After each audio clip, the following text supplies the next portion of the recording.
Hello and welcome to English Academy.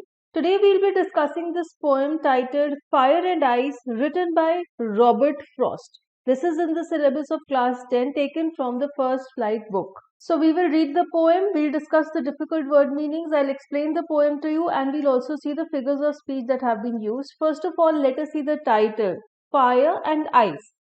Fire and ice are two elements of nature and they are quite opposite to each other because fire is hot and ice is cold. And here in this poem, the poet has used symbolism, and fire and ice are symbols of human qualities. So, fire has been treated as the symbol of desires, our wants, and ice has been treated as the symbol of hatred, emotionless, being very cold. So, how these two qualities behave in our life and what role they play, that is what the poet has told in this poem. It's a very short and brief poem, but it has a very deep meaning. And let us read the poem to understand it. So, the poet Robert Frost says, some say the world will end in fire, some say in ice. From what I've tasted of desire, I hold with those who favor fire. But if it had to perish twice, I think I know enough of hate to say that for destruction ice is also great and would suffice. Perish means end, die, something which stops being existing. And suffice means to be sufficient, to be enough. Now, here he says, some say. So, he wants to say that some people have this opinion that the world will end in fire.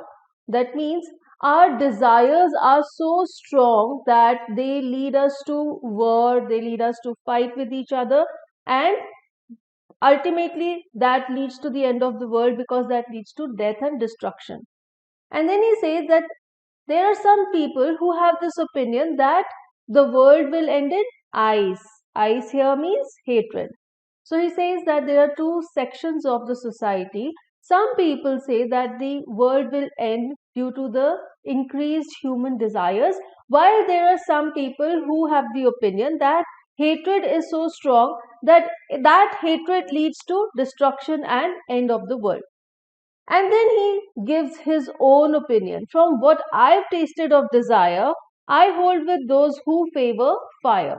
So he says that I have also seen desire and I have seen that it is a very strong human emotion and that can lead to extreme activities. And he says that what I have seen of desire, I hold with those, means I have the opinion that those people who say that desire can lead to the end of the world are right. So our poet also favors fire, that is desire.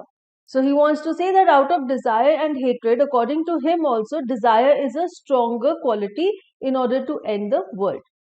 Then he says, but if it had to perish twice, means if it had to end, the world had to end twice, another time. I think I know enough of hate. So he says that I know that hatred is also a very strong human quality to say that for destruction, ice is also great. So here he has shown the symbol that hatred is symbolized by ice, and here he has shown that desire is symbolized by fire.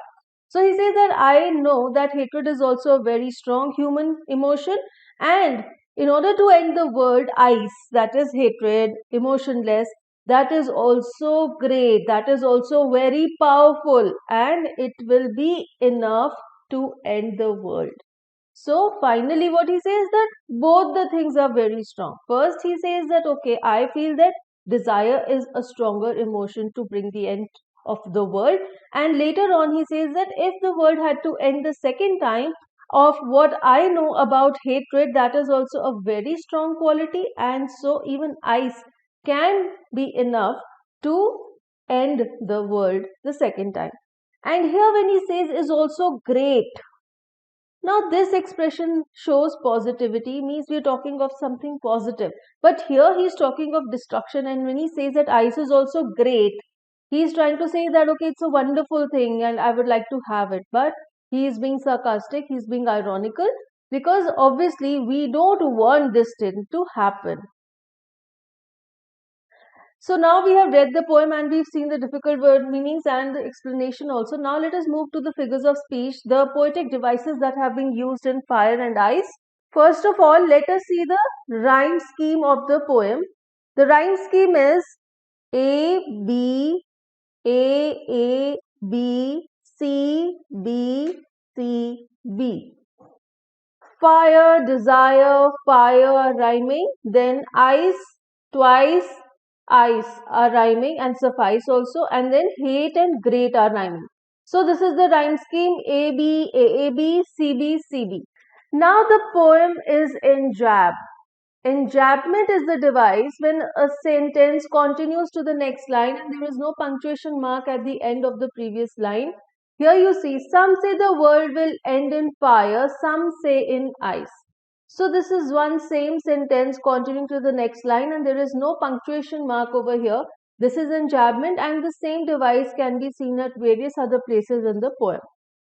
Next, the poem uses alliteration. Alliteration is a device where a consonant sound is repeated at the start of two or more consecutive words. Like here, some, say. Both these words, they are consecutive and they start with the sir sound. This is alliteration. Here again, world will, ver sound. Favor, fire. Fir sound is repeating at the start of both these words. Then we see the device of anaphora. Anaphora is when two or more consecutive lines start with the same word. Here both these lines are starting with the same word. This is anaphora. And the most important device that have been used in this poem is symbolism. Symbolism means when something symbolizes something else. So here fire symbolizes our desires and ice symbolizes hatred. So that's all for this poem, Fire and Ice. A very interesting poem, a short poem, but has a very deep meaning. And I hope now you've understood the poem. If you have any doubts, please write in the comments. And for more such useful videos, subscribe to English Academy.